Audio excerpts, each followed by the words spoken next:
with multiple. Oh my gosh. Oh my gosh. Yeah. Damn, bro. Hey guys, welcome back to the channel. We're gonna be checking out a video titled How One Mass Shooting Changed the UK's Gun Law Forever. I am not very aware or sure whether or not guns are totally prohibited, totally banned in the UK. I don't know. This video should give me some insight on that. However, it is quite important to focus on this title. You know, one mass shooting changed the gun law. There's probably been over, I don't know how much mass shooting has taken place in the US thus far this year, right? So it's kind of interesting to see that it only took one to make a change. So without further ado, we're going to be checking out this video. Thank you for watching as usual. And if you have any recommendations, click that link in the pinned comment section and you'll be able to recommend videos. And I'll check them out as soon as possible. Without further ado, guys, let's get right into this video. People are getting shot all around me. Hundreds of students ran for their lives. We didn't think this would ever happen. The shooting at an elementary school in Newtown, Virginia Tech. Parkland Columbine High School. A total of 15 people. 33 dead. 20 children, 7 adults. More than 240,000 US students have experienced gun violence at school since Columbine in 1999. But in the UK, it's a different story. Private ownership of all handguns and semi-automatic rifles is banned, a concept unimaginable in America. But how have these two inextricably linked nations ended up with such vastly different attitudes on guns? And how did this massive change in the UK even happen? To understand, we have to go back to 1996. Having a tattoo saying the Second Amendment with a pistol on your arm is next level. Like, I understand the whole idea of freedom, but the situation is as simple as this. Like, I can have a room filled with guns, and I can guarantee you nobody's gonna die from it. Nobody's going to be threatened because I am responsible. And let's say I love military, which I do. I'm going out there target practice just for fun, right? But I'm not going to point this at no human. However, when you rationally and you think about it and you're like, okay, what if somebody tries to rob my house, get these weapons? What if my kid is being bullied at school, cannot stand being bullied, and just comes home, you know, figures out my code and everything, and takes my weapons and, you know, does the unthinkable. When that hits you, you start to think about your freedom in a different way. You start to think about, well, this is going to affect other people, right? So sometimes when you think about your freedom in a selfish way, you'll be like, yeah, well, I want to have my gun, whatever. I want to have my gun. But then when you think about it in a different way, you're like, wait a minute, but what if somebody points something right back at me, at my family? It kind of hits you differently, you know? So it's tragic. When the Dunblane massacre changed everything. Grief. The UK even happened. To understand, we have to go back to 1996, when the Dunblane massacre changed everything. Grief, shock and disbelief in the Scottish town of Dunblane. A former scout leader with a grudge. It is a tragedy without precedent. 16 tiny children died right here at Dunblane Primary School. The massacre, carried out by a man who had licenses for his guns, was enough to change the UK's gun laws forever. What's truly amazing is that by the end of the next year, it became illegal to own a handgun in the UK. But how did the UK get to that point so fast? It was mainly due to the activism from those personally affected by the attack. My daughter Sophie was one of the 16 young children who were shot dead at Dunblane Primary. But why? Why the kids though? Why? Why the kids? What did they do? Like, I always question myself. People who proclaim themselves to be tough, harsh, hardcore, gangster, you know, all these, you know, whatever. They do not attack people who are defensive. They don't attack people who, you know, can knock them the heck out. They don't do that. They always go to people who are defenseless, people who cannot defend themselves. It's very ironic. School, she and I were on our own. She was my only child. Dr. Mick Very North sad. was an academic before the shooting, but after, he found it impossible to return to that life. So he devoted himself to making sure other parents never had to experience his agony by becoming a gun control activist. Hi. One of my initial reactions after Dunblane was a feeling that this should never have happened because the guns that the perpetrator used have been too easy to come by. Dr. North combined forces with other people who were touched by Dunblane, like former Scottish Labour MP Richard Simpson. Now, he was a doctor at the local hospital at the time, but then after that experience, he changed his entire career, became a Labour MP, and helped to lead the motion to change the gun laws in the UK. What I discovered was that the then Conservative government was in the process of actually seeking to deregulate the process by which guns were regulated in the United Kingdom. And that really made me very annoyed. These two men were part of a movement fighting to be heard by politicians. Residents of Dunblane and relatives of victims started speaking out and organising public relations campaigns and creating petitions. Politicians weren't necessarily used to hearing from the victims of shooting incidents. Everyone who says, I enjoy the sport, I want to hold the gun in my hand and have the live ammunition. What I say is, you have those emotions for enjoying your sport, but feel the emotions of a parent who is never going to see their child. Listen, ma'am, coming from a guy who loves guns. I love guns from the top to the bottom to the bottom to the top. I love guns. I love guns. Listen, being a human comes before being, having pleasure. There are many ways you can get pleasure as a human.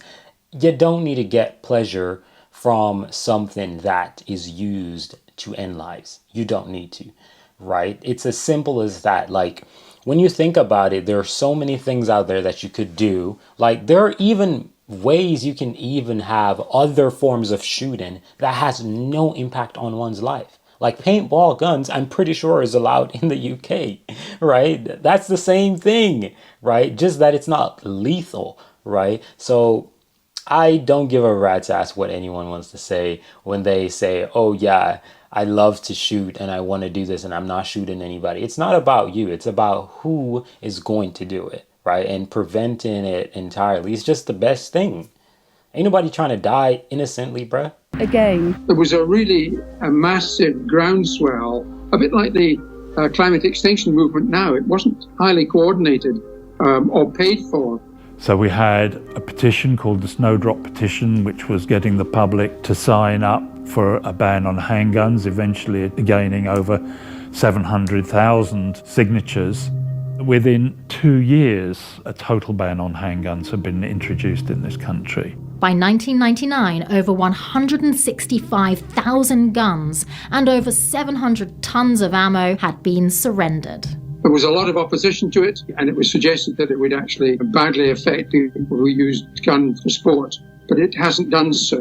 What we did was a major achievement, and I'm very satisfied with what we were able to do. Dunblane happened. The gun laws were overhauled before Columbine even happened 2 years earlier. It's like the precedent was set. We knew what was starting to happen across the world. And 2 years later, on April 20th, 1999, 2 teenagers shot and killed 12 fellow students and a teacher at Columbine High School near Denver, Colorado. Just like Dunblane did in the UK, Columbine shocked Americans. It wasn't the first school shooting in the US, but those images captured on live TV set something off that had ripple effects throughout the country. And just like in Dunblane, no one was closer to the situation than the victims' parents. I'm the father of Daniel Mauser. He was one of the students killed at Columbine High School. He was 15 years old. Like Mick North before him, Tom devoted his life to fighting for gun control, even taking a year off from work to lobby at the state capitol. Just 2 weeks before Columbine, at the dinner table, Daniel asked me a question based on a conversation that he had with other members of the debate team. He said, "Dad, did you know there were loopholes in the Brady Bill?" Brady Bill is a national law that requires background checks to purchase a gun. And I just kind of blew it off. He was then killed with a gun that was purchased through a loophole in the Brady Bill. I mean, how could I not act on that? To me, that was very prophetic.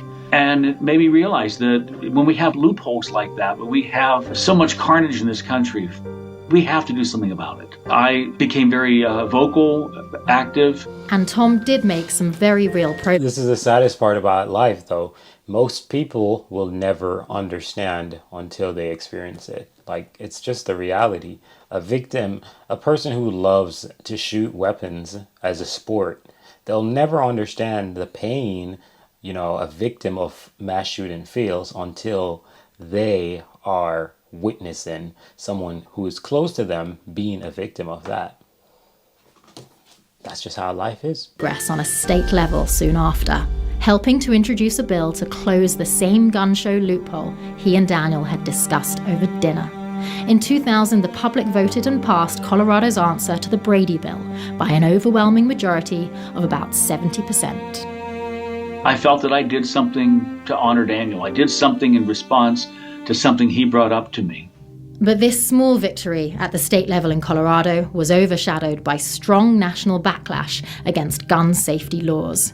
Barely a year after Columbine, then NRA President Charlton Heston gave this famous threat. From my cold, dead hands. In America, we are so wrapped up in individualism and rights that we say, well, no, we can't do that because that might possibly affect my rights. And for a lot of people, that's more important than what could possibly happen to them or their neighbors. It's a cultural issue that is very starkly different between us and other nations. I think it's shameful in the U.S. that we have failed to really react in any significant way. Since Columbine, the narrative in the US around gun rights and gun control has only become more polarizing. Restricting law-abiding Americans from acquiring guns is obviously unconstitutional. Is it time to repeal the Second Amendment? The left has their rigid, radical, anti-gun agenda. Hell yes, we're going to take your AR-15, your AK-47. In the US, barely any federal gun control laws have passed since Columbine. In fact, experts say the most significant change in gun law is when politicians let a Clinton-era assault weapons ban expire in 2004, making assault weapons like AR-15s legal again. Since then, the AR-15 has been used in almost every notable mass shooting in America. And the problem continues to get worse. The US has more firearms per person than any other country in the world. And it's the only country in the world that has more guns than... I can't even lie. That statement is so true. And I'm not gonna talk about it, but it's actually really true. That statement is really true. And it actually really gave me that chills right there because I witnessed that statement that Americans has more, like, dude, my brain is just scanning through every single person that I know that I've heard with multiple. Oh my gosh. Yeah. Damn, bro. People. And the US gun homicide rate is 25 times that of other high-income countries, including the UK. The main problem is not necessarily the Second Amendment, but how that has been interpreted. In America, there needs to be an understanding of how to tighten the law without grossly infringing on what are perceived of as rights under the Second Amendment. But it does seem ridiculous to use the words of the Founding Fathers to decide how you control or don't control weapons that are usually used in war zones. There have been so many mass shootings since Columbine that many Americans feel hopeless about reform. The fact remains, however, that 61% of Americans do support stricter gun laws. And there are many potential changes, such as closing the gun show loophole or restricting assault weapons, that would make a huge impact and would not go as far as a total ban on firearms. It takes a long time sometimes. It's not just changing the laws. You also have to change culture to get people to be willing to change the laws. And perhaps there'll come a time when enough people vote in politicians who will be supportive of the gun control measures that America needs and deserves. No one has kids so they can buy them bulletproof backpacks. You have kids so that they can hopefully thrive in a better world than you did. We really have to ask ourselves if we're giving them that opportunity. Yeah, This was a really good video comparing the US and the UK with the actions towards gun control. The reality is, coming from a guy who considers himself pretty honest, is I believe there are many potential ways that, you know, there can be a form of gun control, right? When you think about it, like, freedom exists, right? And we think about it and we are like, oh yeah, freedom exists. We can do as we please. However, that's really not how it goes, because you can kill someone and you can get away with it. And you can also kill someone and not get away with it. Meaning you can commit manslaughter, murder, and you can also have self-defense, right? That is the ratio that you have. And with gun control, you can easily initiate a situation where there is some form of, okay, that is understandable, that is totally not understandable, and that is totally not going to work, right? Because most of these mass shootings are not happening with a pistol. Like, you can't mass shoot with a pistol, right? You just cannot do that. It's really almost impossible to do that, right? Unless you're coming with multiple and all these type of shit. But it's much harder. And if you can make it at least a little bit harder for these things to happen, that would be lovely. I just don't know when it will happen. But this was a beautiful video. That's all I got. But thank you guys for watching this video. I'm out of here. Peace.